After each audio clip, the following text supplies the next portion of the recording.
अस्सलाम वालेकुम जी। सौरभ बरकत आपसे मुखातिब है। नाज़रीन, इमरान अहमद खान नियादी की एक मूव और पाकिस्तान का जो सियासी 78 सालों का एक पूरा ढांचा था वो धड़म से नीचे गिरा है। पाकिस्तान में एक बहस शुरू हो गई और ये ठीक ठाक बहस है, ये संजीदा बहस है। वो बहस ये शुरू हो गई है कि जनाब एक सूबे के अंदर एक बंदा जो बिल्कुल निचले लेवल से उठकर, यानी जिसके एहसास से फ्रिज और वॉशिंग मशीन है, वो उठकर एक सूबे का सरबराह चीफ एग्जीक्यूटिव बन गया है। क्या ये काम पंजाब के अंदर और सिंध के अंदर हो सकता है? यानी सीएम बनने को छोड़े हैं पंजाब और सिंध के अंदर, क्या कोई बंदा इमेजिन कर सकता है, ख्वाब देख सकता है? यानी रात के 1-2 बजे जब वो घोड़े बेचकर सो रहा हो तो क्या उस वक्त उसे कोई ख्वाब भी आ सकता है कि मैं सीएम बन सकता हूं या किसी पोजीशन के ऊपर आ सकता हूं? पंजाब को आप देखें नाज़रीन, इतने घाक किस्म के इतने बड़े बड़े तूफानी सियासतदान, दहाइयों का उनका तजुर्बा है, लेकिन सीएम की या किसी भी कुर्सी के इर्द गिर्द से जब गुजरते उधर बाढ़ लगाई जाती है, उधर तार लगाकर बिजली के करंट लगाए जाते हैं कि इधर से नहीं गुजरना, यानी कुर्सी की तरफ देखना नहीं है, कुर्सी की तरफ आपने मुड़कर नहीं आना।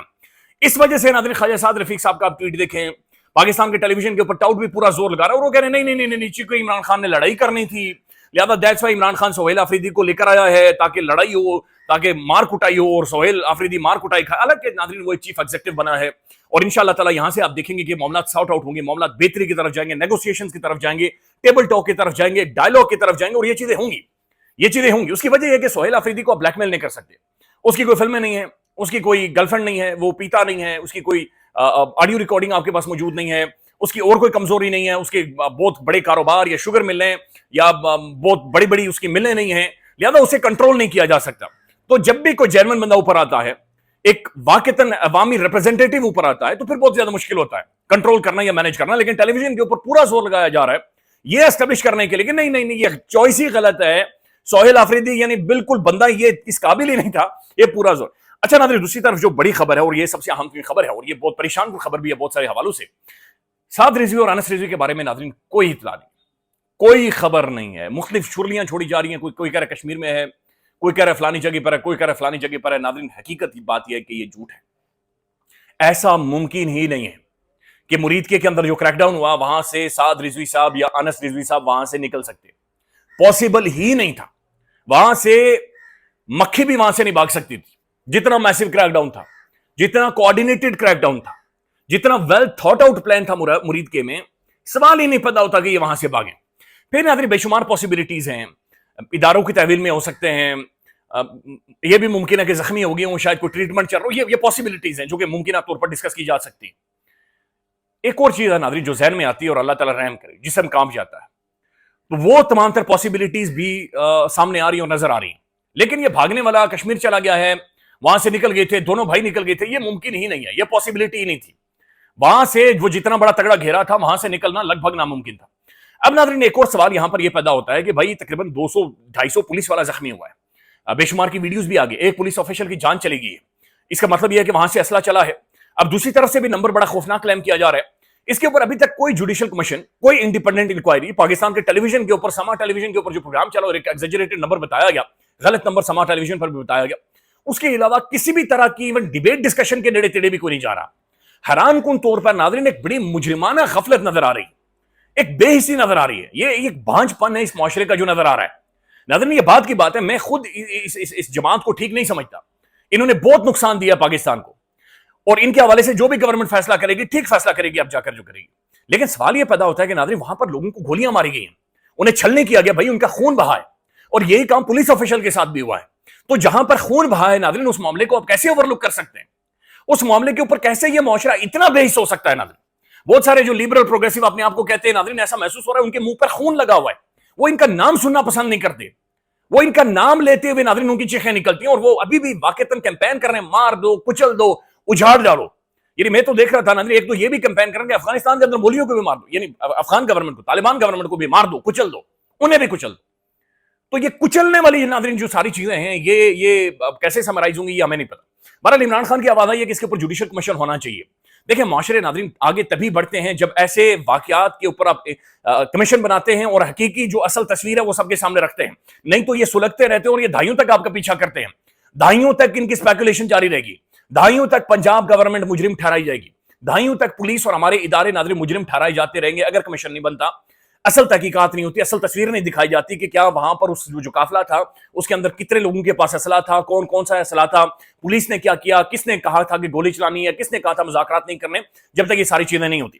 اب ناظرین پہلی تو بڑی خبر اور بڑی شان خبر یہ ہے کہ سعد رضوی کے بارے میں کوئی اطلاعات نہیں, لیکن دوسری خبر یہ ہے کہ فیصلہ کر لیا گیا کہ پوری کی پوری پارٹی کو کریش کیا جائے گا, کچلا جائے گا, انہیں مکمل طور پر نیوٹرلائز کیا جائے گا, انہیں مکمل طور پر ختم کیا جائے گا, اور اس کا فیصلہ ہو چکا ہے. مرید کے سانحے کے بعد وزیر اعلیٰ پنجاب مریم نواز صاحبہ کی زیر صدارت خصوصی اجلاس پنجاب حکومت خصوصی اجلاس ہوا ہے. پنجاب حکومت کا مذہب جماعت پر پابندی کا فیصلہ, یعنی پوری کی پوری جماعت کے اوپر پابندی لگائی جائے گی. جماعت کی قیادت کو فورتھ شیڈیول میں شامل کیا جائے گا. جائیدادیں اور اثاثے محکمہ اوقاف کے حوالے ہوں گے.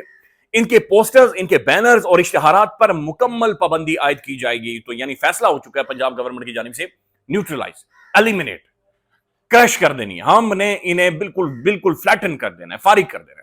تو آج کے بعد لبیک کا نام ناظرین یہ فیصلہ ہو چکا ہے کہ آپ پاکستان میں نہیں سنیں گے, انہیں بالکل ختم کیا جا رہا ہے, بالکل کچل دیا جا رہا ہے.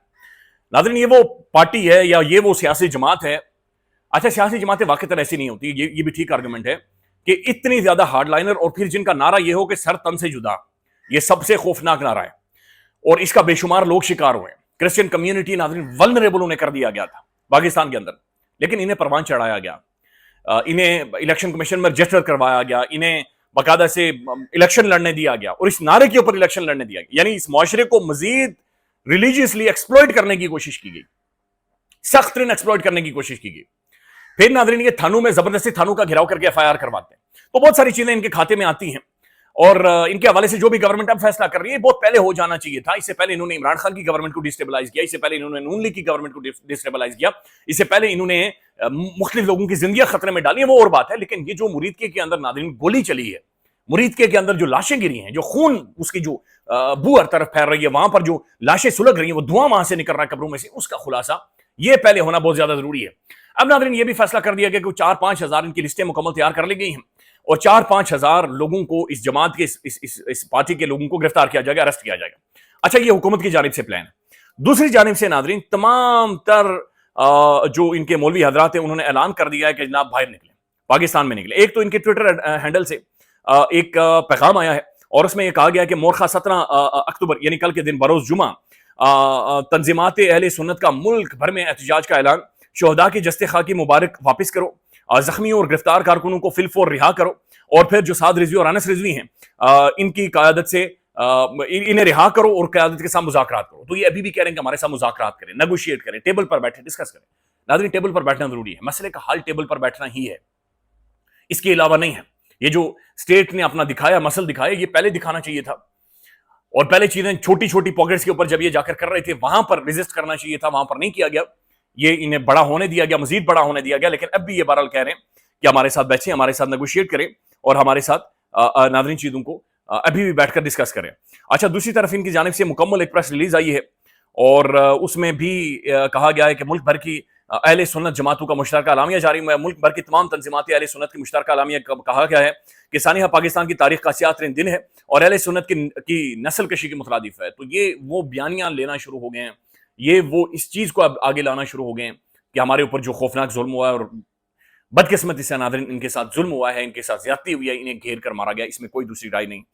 اب ناظرین کچھ اور بھی چیزیں نظر آ رہی ہیں کہ جہاں پر اس جماعت کے جو مختلف لوگ ہیں وہ باقاعدہ سے پریس کانفرنسز کر رہے ہیں, اور وہ کہہ رہے ہیں کہ ہم نے الیکشن لڑے تھے, لیکن اب ہمارا اس جماعت کے ساتھ کوئی تعلق نہیں ہے, ہمارا ان لوگوں کے ساتھ کوئی تعلق نہیں ہے, اور ہم کسی بھی طرح کی کوئی پولیٹیکل ایکٹیویٹی اس جماعت کے بینر کے نیچے, اس کے نظریے کے نیچے, اس کے نام کے ساتھ ہم کسی بھی طرح کی پولیٹیکل ایکٹیویٹی پاکستان میں کہیں پر بھی نہیں کریں گے. تو یہ بھی ان کی جانب سے ناظرین اعلان کیا جا رہا ہے.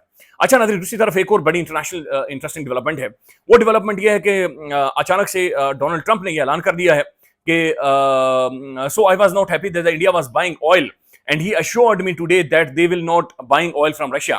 یعنی انڈیا جو روس سے آئل خرید رہا تھا, اور روس کی بہت بڑی مارکیٹ ہے انڈیا, تقریباً 1.6 ملین بیرلز یہ آلموسٹ روزانہ انڈیا کو دیتے ہیں, اور یہ تقریباً 1/3 آف انڈین آئل ہے جو کہ روس انڈیا کو دیتا ہے. تو ٹرمپ یہ کہہ رہا ہے کہ جناب مودی سے میرے فون پر بات ہوئی ہے, اور مودی یہ کہہ رہا ہے کہ جناب میں بس میرے ہاتھ کھڑے, میں اور زیادہ دباؤ برداشت نہیں کر سکتا, لہذا مودی کہہ رہا ہے کہ ہم روس سے تیل نہیں خریدیں گے. اس کے بعد کی بڑی خوفناک بات ہے the Indian embassy in Washington did not immediately respond, तो खैर इंडियन एम्बेसी ने अभी तक रेस्पॉन्ड नहीं किया, बट जाहिर है अल जजीरा रिपोर्ट कर रहा है ट्रंप कह चुका है तो इसका मतलब है कर चुके होंगे। उसके बाद वो कह रहा है कि अब मैं इंडिया को पिन करने के बाद अब मैं पिन करूंगा चाइना को कि वो रूस से तेल ना खरीदे। तो इमेजिन करें नाज़रीन कि वो पूरी इस खित्ते के अंदर एक नई ग्रेड गेम खेल रहा है। बगराम के अंदर वो एयरबेस चाह रहा है, अफगानिस्तान के अंदर वो आकर बैठना चाह रहा है। तो अब वो इंडिया के बाद नाज़रीन बाकायदा से चाइना के ऊपर इंपैक्ट और जोर डालने की कोशिश करेगा ताकि चाइना रशियन ऑयल ना खरीदे, और ये हो नहीं सकता, पॉसिबल नहीं है, लेकिन प्रेशर टैक्टिक्स वो इस्तेमाल करेगा, चीजों को और ज्यादा वोलेटाइल करेगा, खराब करेगा, और ज्यादा मसी इस सारे खित्ते के अंदर ये बनाएगा। दूसरी तरफ नाज़रीन एक और खबर आ रही है, वो ये आ रही है कि अफगान बॉर्डर के ऊपर एक बफर जोन बनाया जाएगा। अच्छा, ये बेहतर भी है। बफर जोन 2-3 किलोमीटर अंदर अफगान बॉर्डर के अंदर जाकर बनाया जाएगा। यानी बफर जोन का मतलब यह है कि एक स्पेस क्रिएट की जाएगी अफगान बॉर्डर के अंदर ही, कि अगर अफगानिस्तान की सॉइल से कोई भी दहशतगर्द आता है या किसी भी तरह का टारगेट होता है तो पाकिस्तानी बॉर्डर तक ही ना पहुंचे, और वो जो बफर जोन होगा उससे ज्यादा पाकिस्तानी मिलिट्री मॉनिटर करेगी। पाकिस्तानी फौज का जो एज है अफगानिस्तान के ऊपर नाज़रीन वो तो अनमैचेबल है। पाकिस्तानी फौज का मैं समझता हूं कि दुनिया की ये टॉप की बेहतरीन मिलिट्रीज में से है जब लड़ाई की या जंग की बात आती है। लेकिन we need a diplomatic solution as well. Afghan Taliban को अब जितनी गालियां दे दें, खवातीन को राइट्स नहीं देते, लोगों के साथ ज्यादतियां करते हैं, मुल्क को कंट्रोल किया हुआ है, मैनेज किया हुआ है, ध्वस्त जाली तरीके से ऊपर है, वो आप बात कर सकते हैं, लेकिन भाई हैं वो हैं, आप उनके साथ नहीं लड़ सकते। वो गोरिल्ला वारफेयर, हमारे पास ना तो इतना टाइम है ना हम अपनी उस बॉर्डर को इतना ज्यादा खराब कर सकते हैं। यानी अंदाजा लगाए ना, अगर इंडिया की डील होगी अमेरिका के साथ तो इसका मतलब यह है कि इंडिया अपने उस इन्फ्लुएंस को, अपनी लॉबी को इस्तेमाल करेगा पाकिस्तान के खिलाफ, अमेरिका के जरिए पाकिस्तान का मजीद बाजू मोड़वाएगा। दूसरी चीज यह भी है कि इंडिया के अंदर गूगल $15 बिलियन की इन्वेस्टमेंट करने जा रहे हैं, अफगानिस्तान के अंदर इंडिया इन्वेस्टमेंट करने जा रहे हैं। तो अफगानिस्तान को पूरा अपने इंडिया गोद में ले चुका है, उन्हें तो लोरी सुना रहे हैं, उन्हें अपने साथ मुकम्मल तौर पर फैसिलिटेट कर रहा है। तो इंडिया नाज़रीन पाकिस्तान की इर्द गिर्द जो माहौल है उसे बिल्कुल चौक किए जा रहा है। आप जाकर दुनिया से जितनी बातचीत कर ले, लेकिन आपके पड़ोस में अगर सुकून नहीं है तो आपके घर में सुकून नहीं हो सकता। You need piece. हर वक्त आप हालत जंग में नहीं रह सकते और दो महाजों के ऊपर, यानी मशरक और मगरब दोनों जगहों पर आप लड़ रहे हो, ये नहीं हो सकता। You need piece, you need solution. उसके लिए यस मिलिट्री ऑपरेशन एक हल है, लेकिन जो देर पा हल है, जो सोल्यूशन है वो डिप्लोमेसी है, टॉक है, बैठना है, टेबल टॉक करना है। That is only solution. ख्याल रखिएगा, अपडेट करेंगे। अल्लाह हाफिज।